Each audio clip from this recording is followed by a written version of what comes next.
Bonjour à tous, nous avons aujourd'hui le plaisir de rencontrer Étienne Giros.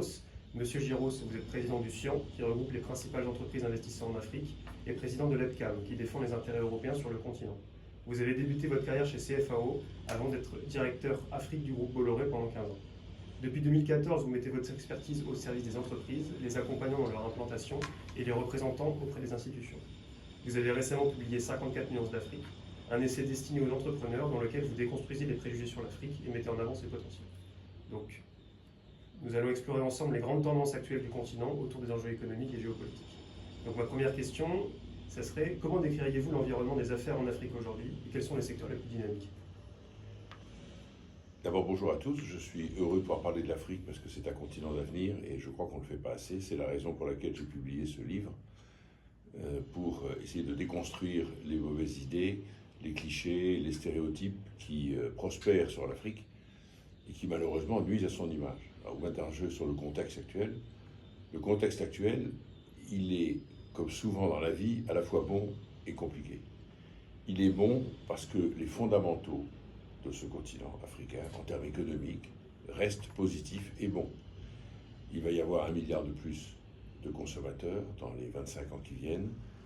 Ce continent se rajeunit, il est ouvert au monde.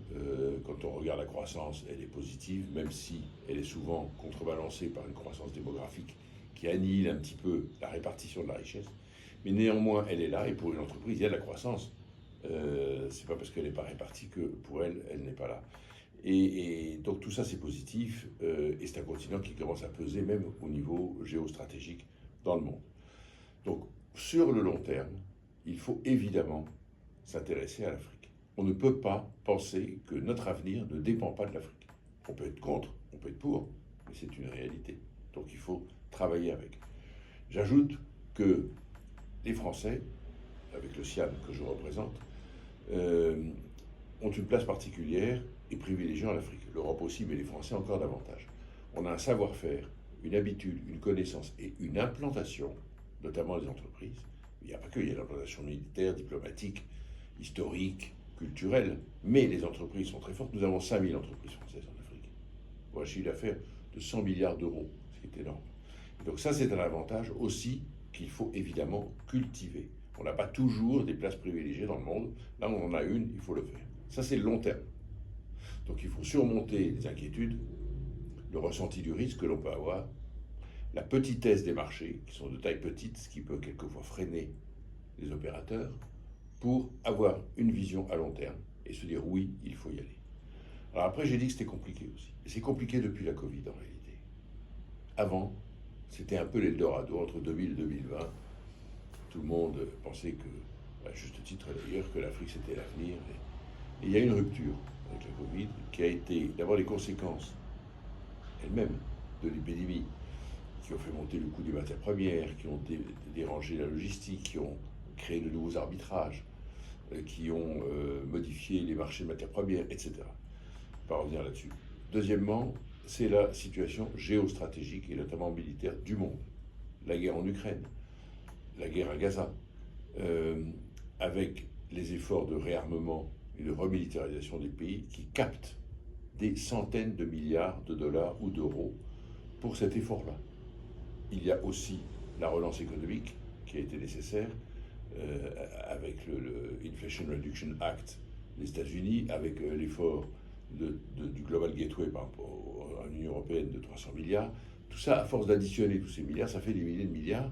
Et comme quand même la finance n'est pas totalement extensive, même si elle l'est un tout petit peu, c'est des arbitrages qui ne sont pas toujours rendus en faveur de l'Afrique. Ça, c'est un contexte. Et puis, il y a le contexte réglementaire et judiciaire. Ça, c'est un sujet d'actualité, et surtout depuis que le président Trump a été élu, c'est sur la table. Comment simplifier les procédures, comment faire qu'on va directement au bout. Et ça, c'est un sujet qui crée de l'inquiétude dans les entreprises. Est-ce que je vais arriver à trouver le financement? Et surtout, est-ce que je prends des risques judiciaires ou réputationnels en allant en Afrique? La réponse, à mes yeux, pour moi, est évidemment non. Il y a des risques en Afrique. Ici, nous ne nions pas qu'il y a des risques en Afrique, mais il n'y en a pas plus qu'ailleurs. Il n'y a pas plus de risques en Afrique qu'en Asie ou en Amérique latine. En revanche, on a des atouts. Donc, le court terme ne doit pas l'emporter sur le long terme. Voilà à peu près le contexte actuel. Et il faut surmonter la frilosité que l'on trouve chez certains opérateurs, parce que nos nouveaux concurrents, qui sont les Chinois, les Indiens, les Turcs, les Émiratis, eux se projettent sur l'Afrique. Et je ne voudrais pas que dans 10 ans, nous le regrettions. Alors c'est intéressant, justement, notamment de parler des nouvelles puissances qui sont de plus en plus présentes en Afrique, la Chine, la Russie, la Turquie, les Émiratis. Quand on voit que l'émergence de ces nouvelles puissances sur cette zone, comment les Français doivent-ils adapter leur approche? Est-ce qu'on doit s'en inspirer ou alors réfléchir autrement? Je crois que d'abord il faut prendre ça comme un fait acquis. Ça ne sert à rien de se plaindre. Il faut comprendre que la relation de la France, notamment, et de l'Europe en général, avec l'Afrique, elle est passée d'une relation bilatérale entre les indépendances et en gros 1990, chute du mur de Berlin, plan de stabilisation et arrivée d'une nouvelle génération d'Internet, etc. C'est le virage, 90-95. Avant, c'était une relation bilatérale avec en gros les anciennes colonies, relationnellement, culturellement, économiquement. Maintenant, c'est devenu une relation multilatérale parce que l'Afrique est totalement entrée dans la mondialisation. Les études des jeunes ne sont plus au même endroit, etc. etc. C'est pas la peine de développer ça, tout le monde comprend facilement cela. Et donc, à partir du moment où il y a mondialisation, il y a ouverture. Il ne faut pas se plaindre. Si les Chinois n'avaient pas été là, entre 2000 et 2020, je pense qu'il y aurait eu un tiers de la croissance africaine en moins. Alors après, les nouveaux acteurs, ils n'ont pas de comportement. Ils ne viennent pas de l'Europe. Pour la plupart, ils ne sont pas membres de l'OCDE. Ils ne sont pas toujours membres de l'OMC. Donc, ils n'obéissent pas et ne sont pas régis par nos règles. Ils ont des régimes politiques différents. Et donc, oui, ils ont leur manière de procéder qui ne sont pas les nôtres. Donc, mais ça ne sert à rien de se plaindre. Ils sont là. Et ils créent de l'activité. On ne va pas les faire partir. Et au fond, ils bénéficient quand même à la croissance de l'Afrique dont on peut tirer parti. Donc ils sont là, admettons-les. Maintenant, quelle attitude doit-on avoir avec eux? Il faut, comme c'est un combat économique, il faut les battre avec quelque chose, avec des bons produits ou des bons services, bien délivrés, et deuxièmement des bons prix. Nous ne nous sortirons pas. Autrement, on va être mangé par la moulinette de la compétitivité. L'Afrique est un endroit, comme partout ailleurs dans le monde, qui est maintenant entré, c'est un miroir des difficultés de compétitivité de l'Europe. Quand on produit cher en Europe, on vend des moyens chers en Afrique, on n'est pas compétitif. Je vous donne un exemple. L'industrie automobile. L'Europe a perdu pied en Afrique.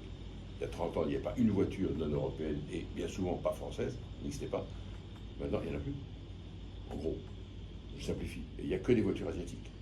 Ça n'est pas une volonté de, par exemple, la France de se dire on ne va plus couvrir l'Afrique.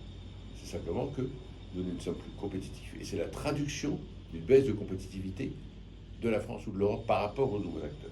Donc il faut s'adapter en prix et en savoir-faire. Après, ne changeons pas nos méthodes. Nous, on a nos méthodes de travail. Simplement, on pourrait les faire évoluer sur un point. C'est quand même simplifier notre bureaucratie et notre lourdeur. Je dirais, j'aime bien dire ça quand même, notre manière de procéder avec les États, avec les entreprises, avec les organisations, la société civile, les ONG, etc., et les médias et l'influence des réseaux sociaux, complexifie notre manière de faire. Et donc on manque d'agilité. Nos nouveaux adversaires, ils sont agiles. Donc, prix, bonne qualité et agilité. D'accord. Merci beaucoup. Et donc, quelles seraient selon vous les grandes tendances qui vont façonner la politique africaine dans les 10 prochaines années? On passe sur un sujet un peu plus politique. On a vu notamment tous les coups d'État successifs qu'on a eu au Sahel qui ont rejeté la présence de la France, l'émergence toujours un peu de ces pensées vraiment, comment dire, nationalistes, voire panafricanistes pour certaines. Donc, qu'est-ce que vous pourriez nous dire là-dessus? Il y a beaucoup de choses à dire évidemment là-dessus. D'abord, vous avez cité le cas des 3 ou 4 pays qui ont connu des putschs et qui ont rejeté la France. D'abord, il y a eu 6 ou 7 putschs en Afrique de l'Ouest depuis 3-4 ans. Tous n'ont pas été anti-français. Il y en a eu 3 anti-français. Le Mali, le Niger et le Burkina Faso. La Guinée, le Gabon n'ont pas été. Et donc, sur ce qui est communément appelé le sentiment anti-français, je m'élève contre ce vocable. Il n'y a pas de sentiment anti-français. Quand vous êtes français et que vous allez en Afrique aujourd'hui, même dans ces pays-là, vous n'êtes pas rejeté parce que vous êtes français. Les entreprises françaises ne sont pas rejetées. Elles sont quelquefois l'otage dans 2 ou 3 pays de combat politique, mais elles ne sont pas rejetées en tant que telles. Alors qu'est-ce qui se passe? Eh bien, ce n'est pas un sentiment anti-français. C'est un sentiment anti-politique française. Ce qui n'est pas la même chose. Je vous invite à réfléchir à ça, ce n'est pas la même chose. Et en plus, ça ne se passe que dans 3 pays. On peut, si on veut, un peu pousser 4 ou 5 pays. Or, il y a 54 pays en Afrique. Et donc, ça veut dire dans 49 pays, tout ça n'existe pas, on n'en parle même pas. Donc, pour nous-mêmes, opérateurs français, moi je pense qu'il faut arrêter de noircir le tableau parce que ça crée une anxiété. Et quand je parlais tout à l'heure d'une certaine frilosité, cela y concourt. Donc, il faut remettre les choses à leur place. Maintenant, m'interroger sur l'avenir un peu géostratégique ou politique de ce continent, dur à savoir. Je ferai simplement peut-être 2 observations. Ce qui compte pour moi, au niveau politique, en Afrique, c'est l'alternance. Cessons peut-être de nous braquer plus qu'il ne faut sur notre exigence, notre demande, notre souhait d'une démocratie élective, comme nous, en Europe, en Occident. Il n'y a pas que ça. Et pour moi, je place avant cela une alternance, c'est-à-dire donner leur chance aux jeunes générations, changer les équipes au pouvoir. Ça veut dire qu'il ne faut pas les garder dans un clan, il ne faut pas les garder dans une famille. Et il faut que les jeunes aient un espoir de faire bouger le pays. C'est comme ça qu'on va dynamiser la chose. Deuxième remarque, je pense qu'on assiste à un mouvement de fond qui restera à confirmer. Mais c'est un signal faible que je vois là. Je pense qu'il y a, vous avez cité le mot de souveraineté, je pense que ça c'est le grand mot en ce moment qu'il y a en Afrique. Il y a un mouvement de fond chez les Africains qui est de nous sommes souverains, ce que personne ne conteste. Mais nous sommes souverains, mais nous voulons exercer cette souveraineté. Donc avoir notre place dans les instances internationales, peser davantage, ce qui est lent mais qui commence à venir, et de faire ce que nous voulons. Et notamment de ne pas être sous la coupe morale, financière ou directionnelle de l'Occident. Et ça, c'est un signal faible que je vois monter quand même, qui prend le nom de Sud global, au fond, qui est de dire mais nous sommes autonomes, nous sommes souverains. Pourquoi nous imposer ou nous parler de vos valeurs, notamment sociétales, qui ne sont pas toujours les nôtres? Nous avons nos propres valeurs, historiques, religieuses, ethniques, culturelles. Laissez-les développer. Deuxièmement, nous avons nos manières de faire la politique. Si on a envie de faire comme ça, laissez-nous. Il y a eu 1 ou 2 coups d'État dans ceux que vous citez qui ont été totalement approuvés par la population. Totalement approuvés par la population. On préfère ça. Et nous, on arrive avec les valeurs démocratiques. Et qui sommes-nous pour leur dire c'est pas bien ce que vous faites, il faut faire ça. Donc, ce mouvement monte. Et puis, il y a aussi même le mouvement de modèle économique. Certains Africains disent, avec les institutions internationales, vous nous imposez des régimes, le libéral, pas de droits de douane, lutte contre l'inflation, etc. Et en dehors de ces créneaux, il n'y a pas de salut. Peut-être qu'on peut faire autre chose. Moi, je suis assez pour ces créneaux quand même, mais le mouvement monte, il faut donc l'entendre. Et ensuite, ça essaye un peu de se structurer dans ce qu'on a appelé les anciens BRICS, mais maintenant, en gros, le Sud global.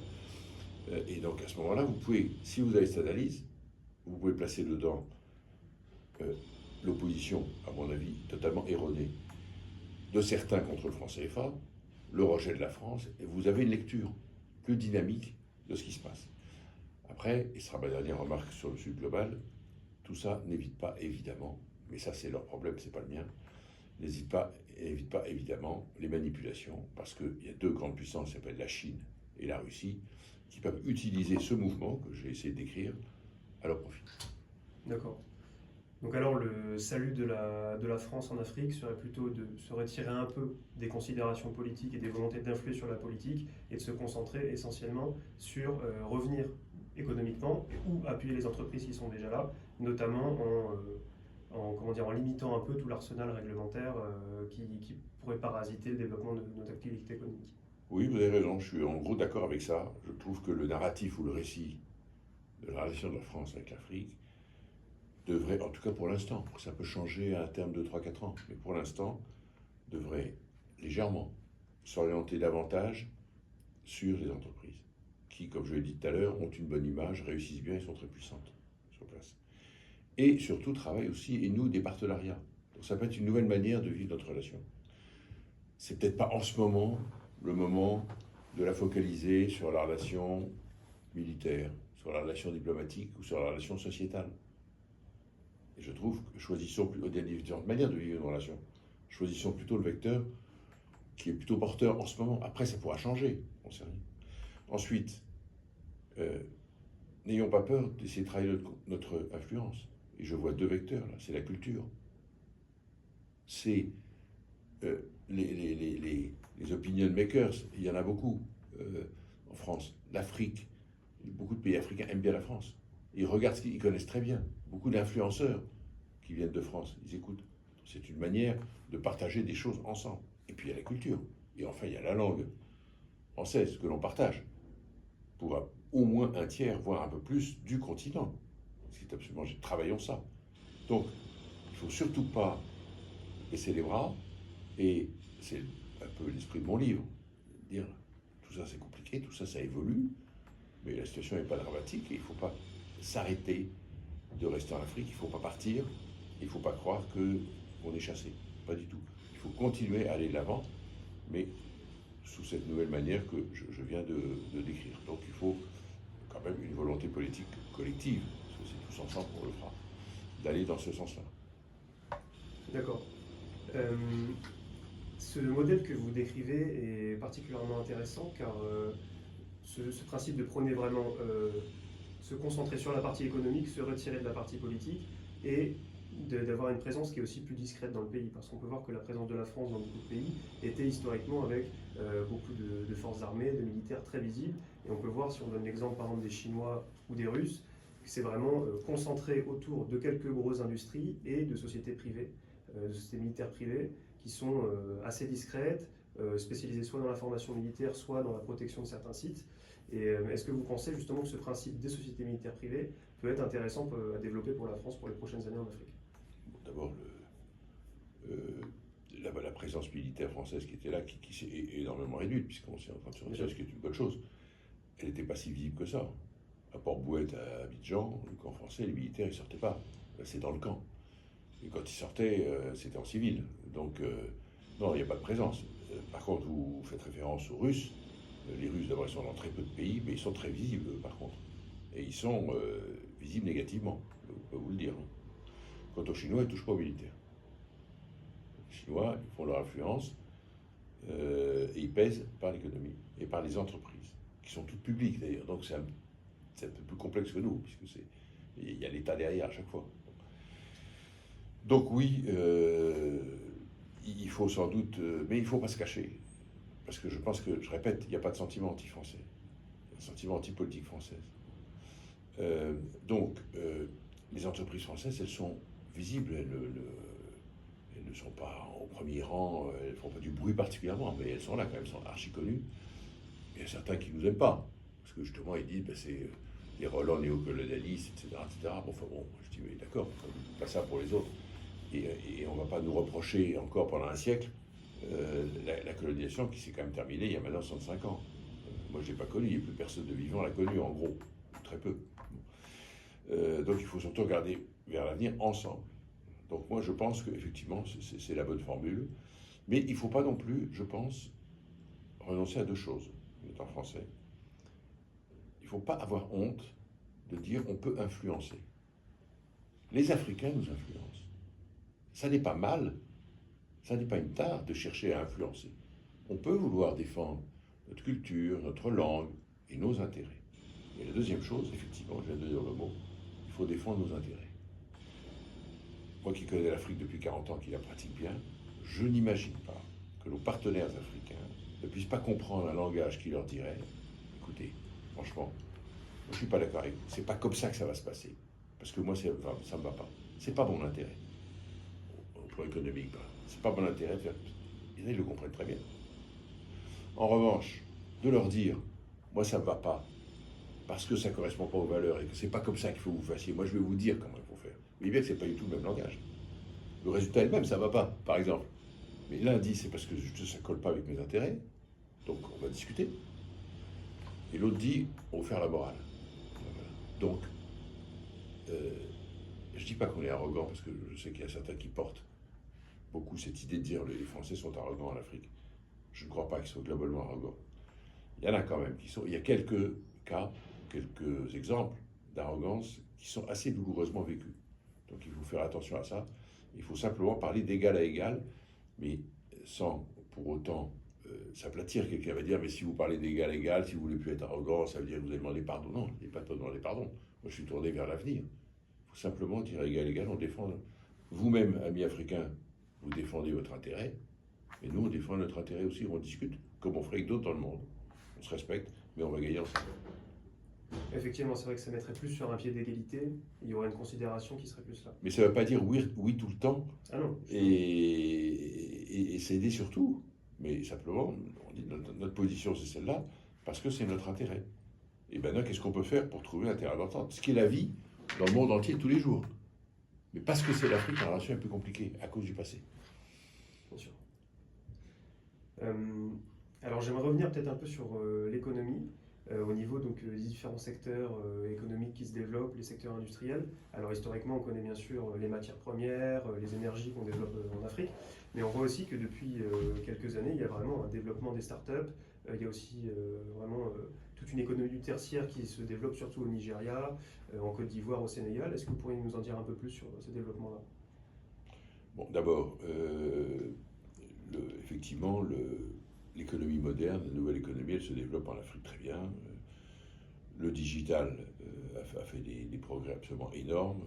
On cite toujours, à juste titre, on cite toujours par exemple la monétisation de l'économie au Kenya, où la quasi-totalité, ou en tout cas la large majorité des transactions monétaires se font en digital. Donc ils ont fait ce qu'on appelle le leapfrog, c'est-à-dire qu'ils ont sauté des étapes technologiques et ils ont été en retard, mais ils ont sauté 2-3 étapes et du coup ils ont tout de suite pris l'étape la plus récente. Voilà. Mais par exemple, l'Afrique est un continent de codage.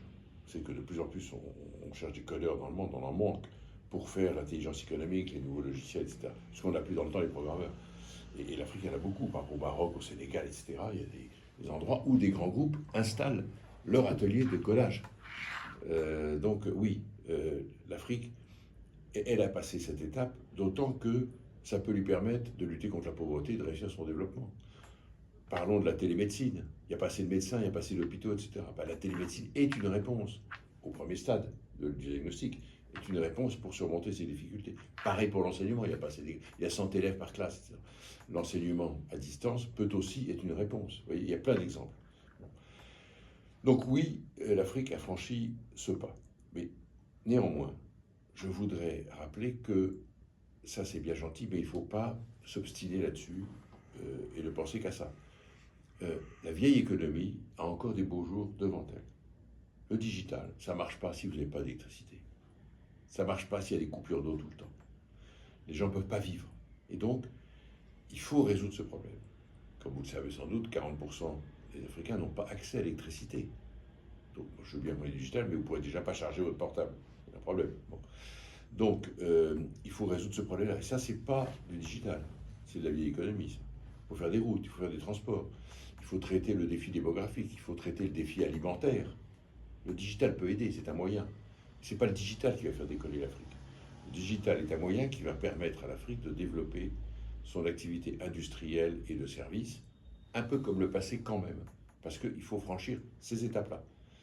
La logistique et la simplification bureaucratique et administrative aussi, qui doit permettre beaucoup plus d'agilité. D'accord. Alors justement, dans votre livre, vous dites quelque chose d'intéressant, c'est que l'Afrique a une grande croissance économique par rapport au reste du monde, mais qu'elle a une croissance démographique en fait qui vampirise plus ou moins sa croissance économique. C'est-à-dire qu'elle se développe pas assez vite économiquement par rapport à cette démographie. Donc c'est sûrement un des principaux défis des prochaines années de l'Afrique, ça va être comment elle pourrait contrôler sa démographie pour réduire, comment dire, peut-être l'augmentation de sa population. Oui, alors les chiffres, on les connaît. Entre 2000 et 2020, l'Afrique a fait 5,8% de croissance en moyenne. Depuis la Covid, elle en fait moins, mais en gros 4 à 4-5%. Nous, en France, on espère péniblement frôler les 1%, vous voyez le genre. Donc quand même, on est beaucoup plus fort en Afrique en termes de croissance. Et on se dit, c'est formidable. C'est le premier ou deuxième continent dans le monde en termes de croissance, et puis depuis 25 ans en plus. Je vous rappelle, il faut toujours garder cette idée en tête, que toute chose qui croît de 7% par an double en 10 ans. Donc un pays qui fait plus 7%, comme la Côte d'Ivoire par exemple, qui depuis 10 ans fait 7-8% de croissance, et bien sa richesse a doublé. Donc ça c'est un fait. Mais en face c'est effectivement annihilé par la croissance démographique, qui elle est à peu près, dans certains pays en tout cas, du même niveau. Et donc c'est très dur de lutter contre la pauvreté pour cela. Et deuxièmement, ça crée un deuxième phénomène, qui est que ça bouge les populations vers les villes. Et donc, du coup, nous arrivons avec des mégapoles. Le Lagos, le Nigeria, va atteindre en quelques années 50 millions d'habitants. Vous imaginez les défis à gérer. C'est quasiment infaisable. C'est fou. Donc, ça crée beaucoup de problèmes. Et puis, ça crée aussi un déséquilibre de richesse et de développement entre les villes et les campagnes. Donc, oui, il y a un sujet. Alors après, il faut tout de suite le modérer par deux idées. Ça, c'est des idées générales, et il y a 54 pays en Afrique, il faudrait parler 54 fois de ça, parce qu'il y a des cas particuliers. Donc c'est pas tout partout pareil. D'abord, dans les villes, une fois que les gens ont migré dans les villes, ils ont moins d'enfants. C'est prouvé. Alors vous avez le cas maximum qui est le Niger, où il y a 7 à 8 enfants par femme. Imaginez, le Niger avait 2 millions d'habitants à l'indépendance en 1960, ils en ont 25 aujourd'hui, et en 2060, ils en auront 65. Vous imaginez le défi gouvernemental et économique. Bon. Donc il y a des pays comme ça. Mais encore une fois, dès que les gens arrivent dans les villes, ils font moins d'enfants. Et surtout, dès que la richesse augmente, ils font moins d'enfants. Au Maghreb, il n'y a pas 6-7 enfants par femme. Il y a comme en Europe, 2. En Afrique du Sud, pareil. Donc, la première réponse, c'est de faire du développement économique. Et puis il y a quand même une deuxième réponse, c'est qu'on peut mettre des politiques natalistes en place. Mais là, en place. Et là, par contre, on se heurte souvent à des obstacles religieux ou culturels. Mais la Chine l'a fait avec un échec à la sortie, puisque vous savez, la politique de un enfant par femme, ils ont dû l'arrêter très rapidement, parce que là, du coup, l'effet avait été extrêmement rapide, puis il l'avait fait dans un régime politique très dur, c'est-à-dire ce que peut sans doute pas faire l'Afrique. Ils ont réussi à l'imposer à leur peuple. Nous, on ne peut pas faire en Afrique. Voilà. Ce que les Africains ne peuvent pas faire, plutôt. Voilà. D'accord. Ce que je peux répondre sur ces questions-là. Mais qui sont passionnantes et comme d'habitude, assez compliquées. Et le problème, vous voyez, pour revenir à mon livre, c'est que j'essaie un peu aussi de faire comprendre, c'est que l'Afrique n'est pas plus compliquée que partout dans le monde, mais quand même, elle est diverse, elle est variée, et il y a une multitude de problèmes et de solutions. Donc, c'est un tout complexe. Et malheureusement, beaucoup traitent l'Afrique avec des réponses simplistes. Donc, résoudre un problème complexe avec une réponse simpliste, c'est en général faux. Il faut donc lutter contre ça. Il faut faire le petit effort d'analyser et donc de connaître. De lutter contre les stéréotypes. Très bien. Quel conseil donneriez-vous à un entrepreneur ou un investisseur qui souhaiterait se lancer en Afrique? Au niveau peut-être de quelle industrie est la plus porteuse, quelle région il faudrait plutôt viser, et peut-être quelques conseils sur la mentalité à adopter, des préjugés à déconstruire, justement sur ce sujet-là. Bon, d'abord, au niveau du secteur, il faut qu'il prenne le secteur où il est fort, mais c'est peut-être pas la peine qu'il se lance dans les secteurs où les opérateurs français ont perdu pied. Je parlais de l'automobile tout à l'heure, ou les mines, les banques, ou les travaux publics sans valeur ajoutée, simple, juste tirer une bande de route ou construire un immeuble bas de gamme. Ça, c'est très dur de lutter en termes de prix contre les nouveaux entrants, essentiellement les Chinois, mais les Turcs aussi, etc. C'est pas la peine d'aller dans des endroits où c'est trop compliqué. En revanche, il y a beaucoup de secteurs où on a des positions, un savoir-faire et une image très bonne. Il faut aller là. C'est d'abord tout ce qui touche à la ville. Alors, on ne va pas faire la liste, mais il y a beaucoup. Ça passe de l'architecture à la conception des villes intelligentes, au traitement des déchets, à l'électricité, à l'organisation de l'urbanisation, etc. Donc c'est la ville intelligente, c'est la Smart City. L'éducation, là on a quelque chose de très fort à faire. Et il y a je connais beaucoup de gens qui se lancent là-dedans, qui créent des écoles, qui créent des systèmes éducatifs. L'agro-industrie.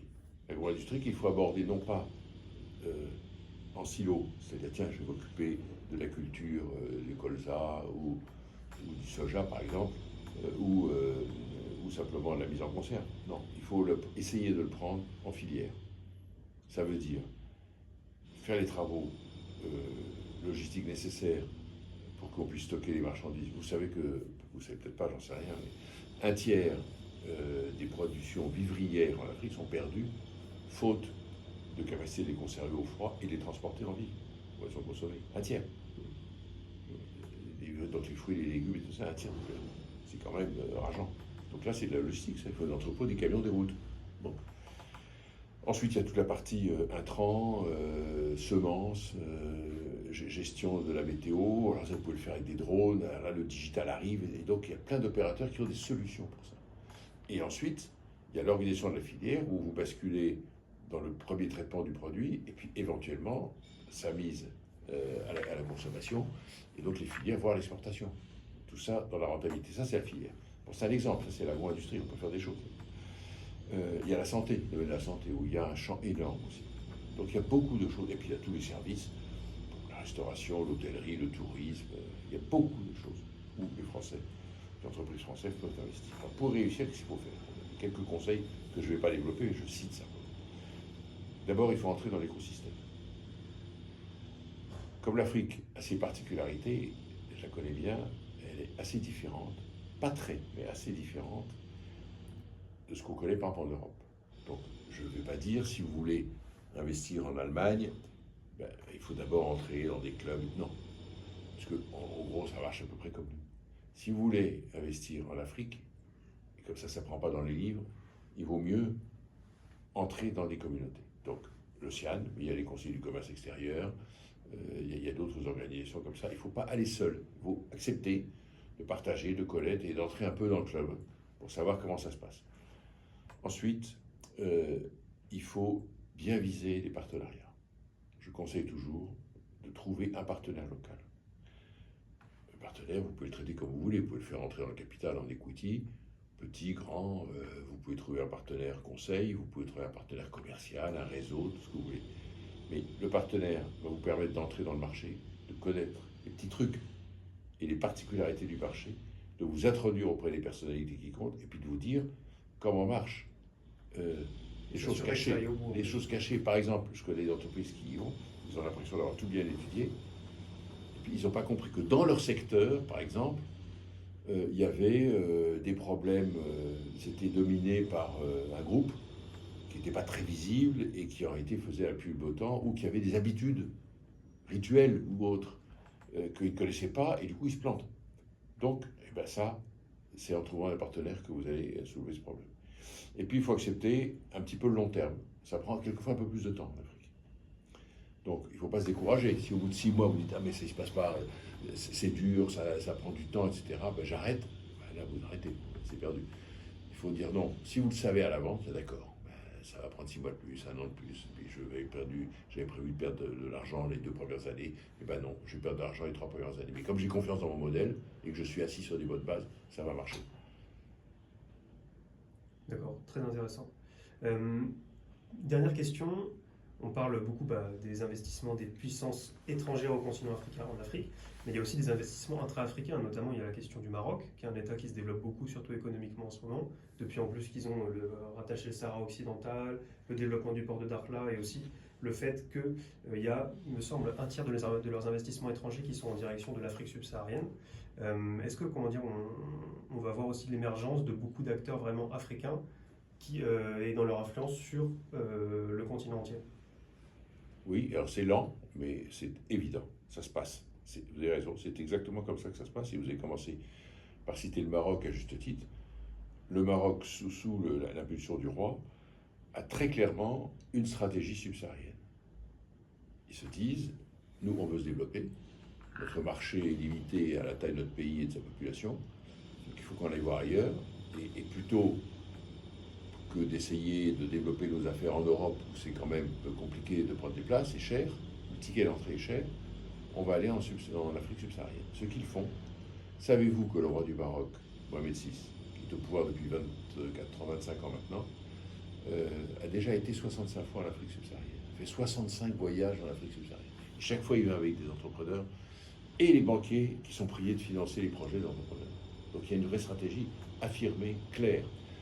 Et donc nous, il faut qu'on essaie de nouer, je parlais de partenariat tout à l'heure, il y a une bonne manière aussi, c'est par exemple de s'associer avec des opérateurs marocains pour aller en Afrique subsaharienne. Voilà. Après, il y a d'autres régions qui peuvent avoir ce mode de faire, bien que ce ne soit pas toujours porté par une stratégie aussi claire que celle du Maroc. Je pense par exemple au Nigeria, où là c'est plutôt porté par 3 ou 4 hommes d'affaires, c'est les personnes les plus riches, ou parmi les personnes les plus riches d'Afrique qui sont au Nigeria, on les trouve au Nigeria, et peuvent avoir une stratégie panafricaine. Mais d'un autre côté, le Nigeria est un tel marché en lui-même qu'elles peuvent aussi se contenter de rester dans leur marché domestique. Mais il y a quelques Kenyans qui se bougent, et puis enfin, il faut évidemment citer les Africains du Sud. Alors qu'ils ne vont pas, en général, ils vont assez peu jusqu'en Afrique du Nord, parce que c'est loin quand même, avec quand même 10 000 km. Mais par contre, ils sont très très présents dans l'Afrique, en gros, la partie australe de l'Afrique. Là, vous les trouvez partout, notamment dans les mines, dans les travaux, dans les banques, dans la finance et dans le commerce. Oui. Donc la réponse est oui, ça va venir. Oui. Et donc, il faut surveiller cela, et en général, ils réussissent bien. Eh ben, très bien. Merci, Monsieur Giros. Est-ce que vous aurez peut-être un mot pour conclure à destination des entreprises françaises? Privilégier le long terme et croyant en l'Afrique, la petite musique qui court, c'est que c'est pas à la mode, c'est compliqué, etc.